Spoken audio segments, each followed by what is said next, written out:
কয়েকদিন ধরে সর্দি কাশিতে শরীর ঝালাপালা হয়ে গেছে, তাই আজকের রেসিপি ডালিয়ার খিচুড়ি। প্রথমে ডালিয়া আর মুগ ডালটাকে ভালোভাবে ধুয়ে জল ঝরিয়ে রাখবো।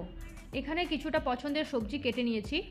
এরপর কড়াইতে তেল গরম করে জিরে ও শুকনো লঙ্কা ফোড়ন দিয়ে আলু, ফুলকপি, লবণ দিয়ে ভালোভাবে ভেজে নেব। আলু ও ফুলকপি ভাজা হয়ে গেলে কেটে রাখা পেঁয়াজ দেব। এবার দিয়ে দেব কেটে রাখা সবজি ও আদা রসুনের পেস্ট। সবজিগুলো ভাজা হয়ে গেলে দিয়ে দেব মটরশুঁটি দিয়ে ভালোভাবে নেড়ে দিয়ে দেব ভিজিয়ে রাখা ডালিয়াটা ভালোভাবে ভেজে নিয়ে দিয়ে দেব পরিমাণ মতো জল, লবণ, হলুদ ও কাঁচা লঙ্কা দিয়ে ঢাকনা দিয়ে ফুটিয়ে নেব যতক্ষণ পর্যন্ত না ডালিয়া ও সবজিগুলো সেদ্ধ হচ্ছে। ঢাকনা খুলে ওপর থেকে ঘি, গরম মশলা ও ধনেপাতা ছড়িয়ে দিলেই গরম গরম ডালিয়া একদম তৈরি। জ্বর, সর্দি, কাশির মুখে যদি গরম গরম ডালিয়া খাওয়া যায়, এটা শরীরের পক্ষে যতটা উপকারী তেমনি মুখে স্বাদও আনে। তাহলে আজ এটুকুই, বাই।